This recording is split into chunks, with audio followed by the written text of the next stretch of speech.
नमस्कार, Byju's exam prep IAS Hindi platform पर आपका स्वागत है। दोस्तों, आज हम लोग 22 अगस्त 2022 के दैनिक क्विज की चर्चा करेंगे, जो कि आगामी संघ लोक सेवा आयोग की प्रारंभिक परीक्षा 2023 के लिए लाभदायक सिद्ध हो सकता है। तो आइए पहले प्रश्न की ओर चलते हैं। अंतर्राज्यीय सीमा विवाद के संदर्भ में निम्नलिखित युग्मों पर विचार कीजिए। तो यह जो अंतर्राज्यीय सीमा विवाद है, असम का किन किन राज्यों से है? तो यहाँ पर जैसे अरुणाचल प्रदेश दिया गया है, असम मिजोरम दिया गया है, असम नागालैंड दिया गया है, असम मेघालय। तो दोस्तों यह चारों युग्म सही हैं, अतः आंसर डी होगा। तो दोस्तों इससे संबंधित द हिंदू में आई हुई खबर है, यहाँ पर आप देख सकते हैं कि असम के मुख्यमंत्री और मेघालय के मुख्यमंत्री के बीच वार्ता हुई। यानी मेघालय के मुख्यमंत्री कोनराड संगमा ने असम के मुख्यमंत्री हेमंत बिस्वा शर्मा के साथ दोनों राज्यों के बीच अंतर्राज्यीय सीमा के साथ 6 क्षेत्रों की समस्या को हल करने के लिए आधिकारिक चर्चा फिर से शुरू कर दी है और इसके लिए समितियों के गठन की बात की जा रही है। तो दोस्तों यह अगर हम बात करें तो अरुणाचल प्रदेश, यहाँ पर देख सकते हैं अरुणाचल प्रदेश से भी सीमा विवाद है। यह करीब 804 किलोमीटर की सीमा असम को स्पर्श करती है और 1987 में यह बना था अरुणाचल प्रदेश। तो इसके लिए दोस्तों एक त्रिपक्षीय समिति ने सिफारिश की थी कि कुछ क्षेत्रों को असम से अरुणाचल प्रदेश में स्थानांतरित किया जाए और इस मुद्दे को लेकर दोनों राज्य न्यायालय की शरण में है। इसी तरह से असम मेघालय का, जैसा कि बताया है कि आज की खबर में ही है, इसी तरह से असम नागालैंड का। दोस्तों नागालैंड 1963 में इसका गठन हुआ था, तब से ही दोनों राज्यों के बीच सीमा विवाद चल रहा है। इसी तरह से असम मेघालय की बात हमने किया तो इसमें दर्जन भर क्षेत्र थे, लेकिन काफी कुछ अब मात्र 6 क्षेत्र बचे हैं जिस पर यह विवाद है और उस पर भी समझौता हो जाएगा। इसी तरह से यहाँ पर आप देख सकते हैं कि असम मिजोरम एक अलग से केंद्र शासित प्रदेश बनने से पहले असम का एक जिला हुआ करता था। और दोस्तों मिजोरम की सीमा असम के कछार, हैलाकांडी और करीमगंज जिलों से लगती है। तो यहाँ पर आप देख सकते हैं। तो दोस्तों यह अंतर्राज्यीय सीमा विवाद अनसुलझे क्यों है?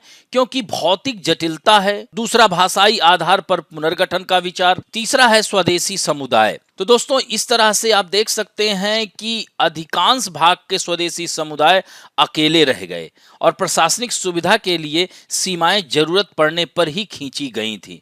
तो 1956 के सीमांकन ने विसंगतियों का समाधान नहीं किया था। जब असम से 1963 में नागालैंड, 1972 में मिजोरम, मेघालय, त्रिपुरा, मणिपुर और 1987 में अरुणाचल प्रदेश से नए राज्य बने, तब भी इस पर ध्यान नहीं दिया गया था। यही कारण है कि यह विवाद बने हुए हैं। अब बढ़ते हैं दोस्तों दूसरे प्रश्न की ओर। राष्ट्रीय विधिक सेवा प्राधिकरण के संदर्भ में निम्नलिखित कथनों पर विचार कीजिए। इसका उद्देश्य समाज के कमजोर वर्ग को समान अवसर के आधार पर निःशुल्क एवं सक्षम विधिक सेवाएं प्रदान करना है। यह कथन एकदम सत्य है।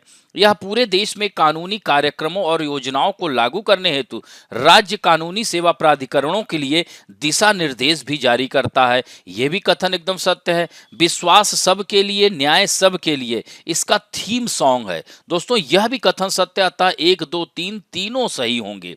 तो यह जो है हिंदू में आई हुई खबर है। यहाँ पर आप देख सकते हैं कि legal aid defence council system की बात की गई। तो दोस्तों सुप्रीम कोर्ट के जज और नेशनल लीगल सर्विस अथॉरिटी के कार्यकारी अध्यक्ष जस्टिस यू ललित ने कहा कि जल्द ही देश में कम से कम 350 जिलों में कानूनी सहायता रक्षा परामर्श प्रणाली, जिसे क्या कहेंगे, legal aid defence council system लागू किया जाएगा।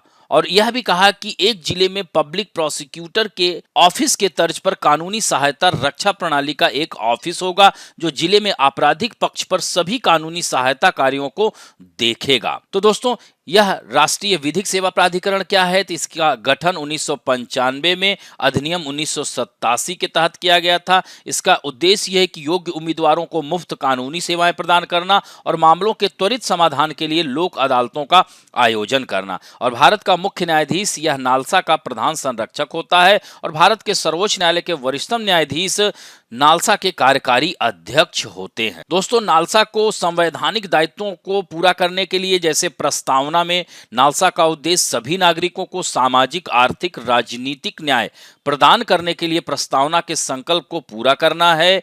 और इसी तरह से नालसा का और कार्य है क्या कि संविधान का अनुच्छेद 14 एवं 22 के 1 में राज्य के विधि के समक्ष समता सुनिश्चित करना अनिवार्य बनाना। इसी तरह से अनुच्छेद 39A इसका उद्देश्य समाज के निर्धन एवं कमजोर वर्ग को समान अवसर के आधार पर न्याय को बढ़ावा देने हेतु निःशुल्क विधिक सहायता प्रदान करना है। तो यहाँ पर आप देख सकते हैं कि इसका उद्देश्य ये है कि समाज के कमजोर वर्ग को निःशुल्क एवं सक्षम विधिक सेवाएं प्रदान करना है।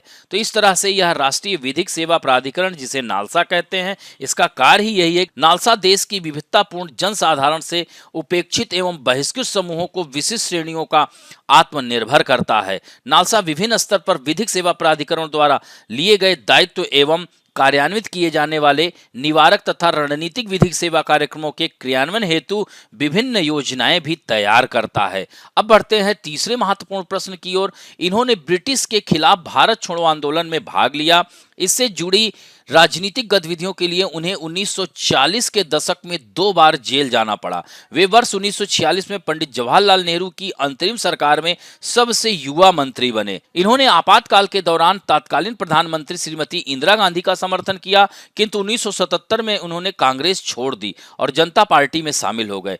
तत्पश्चात इन्होंने जनता पार्टी में भारत के उप प्रधानमंत्री के रूप में कार्य किया। तो यह कथन किस व्यक्ति के बारे में उल्लेख कर रहा है? यह बाबू जगजीवन राम, चौधरी चरण सिंह, मोरारजी देसाई या नीलम संजीव रेड्डी? तो दोस्तों इसमें उत्तर होगा बाबू जगजीवन राम। दोस्तों बाबू जगजीवन राम यहां पर देख सकते हैं, इनका जिक्र किया गया है, द इंडियन एक्सप्रेस में आई हुई खबर है। तो बाबू जगजीवन राम के नाम रिकॉर्ड है, सबसे अधिक समय तक कैबिनेट मंत्री रहे हैं।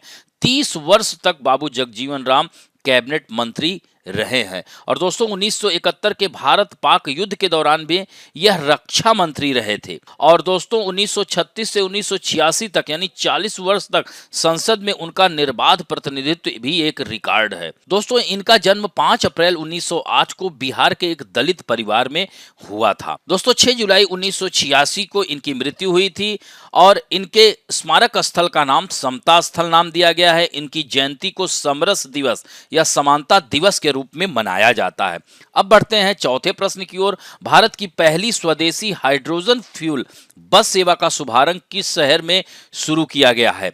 तो हैदराबाद, पुणे, अहमदाबाद, अमृतसर। तो पुणे में किया गया दोस्तों। तो यह पीआईबी में आई हुई खबर है। दोस्तों केंद्रीय विज्ञान प्रौद्योगिकी राज्य मंत्री, पृथ्वी विज्ञान राज्य मंत्री डॉक्टर जितेंद्र सिंह ने पुणे में KPIT-CSIR द्वारा विकसित भारत की पहली स्वदेशी हाइड्रोजन ईंधन बस सेल का शुभारंभ किया।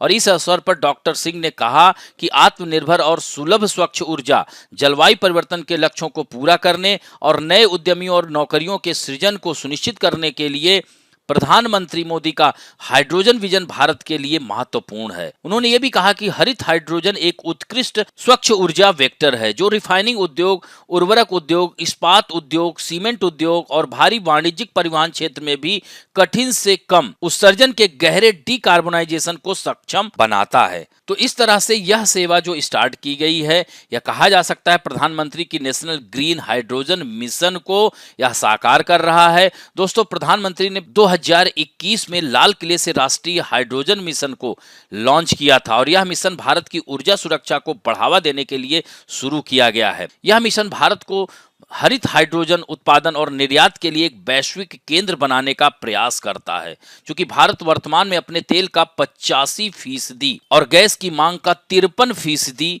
आयात करता है। तो इस तरह से यह योजना महत्वपूर्ण है, इसे ध्यान रखेंगे। अब बढ़ते हैं 2018 में आए हुए प्रश्न की ओर। भारत के राष्ट्रपति के चुनाव के संदर्भ में निम्नलिखित कथनों पर विचार कीजिए।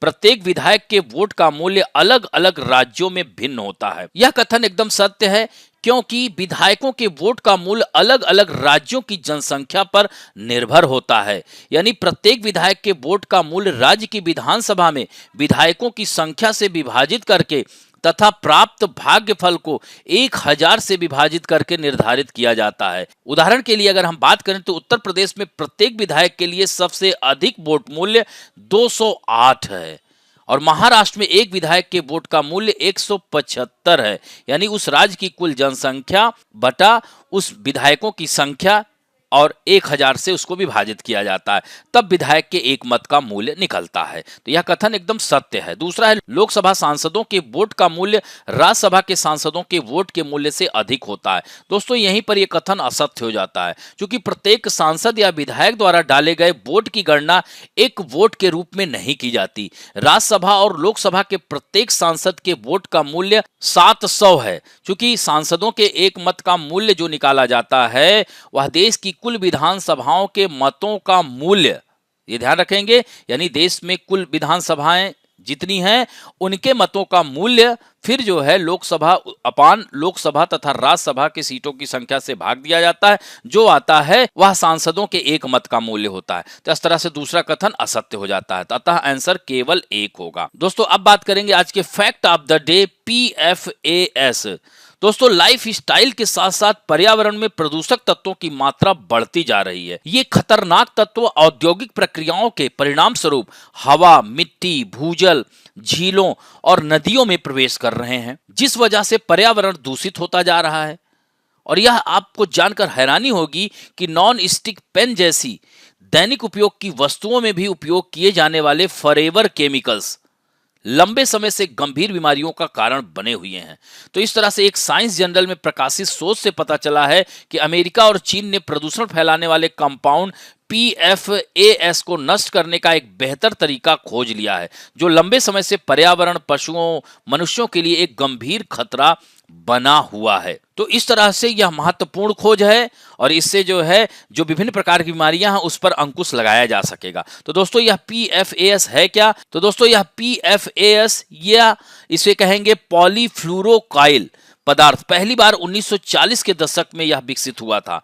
अब यह विभिन्न प्रकार के उत्पादों में पाया जाता है, जैसे नॉन स्टिक पेन की बात मैंने किया, वाटरप्रूफ कपड़े, आग बुझाने वाला फोम, तो ये सब हानिकारक हैं हमारे शरीर के लिए। तो रसायन विज्ञान में कार्बन फ्लोराइड बॉन्ड को सबसे मजबूत बॉन्ड माना जाता है, जिस वजह से PFAS को नष्ट करना एक चुनौतीपूर्ण प्रक्रिया है और इसको नष्ट करने की तकनीक अब आ गई है। इसे कैसे नष्ट किया जाएगा? तो PFAS को नष्ट करने के लिए मौजूदा तरीके अभी आसान नहीं है, क्योंकि इसके लिए बहुत उच्च तापमान पर भस्मीकरण या अल्ट्रासोनिक तरंगों के साथ उन्हें रेडिएट करना पड़ता है, जबकि जलाने के दौरान भी यह पर्यावरण को धुएं से प्रदूषित करता है। तो इस तरह से वायु प्रदूषण की समस्या बढ़ सकती है।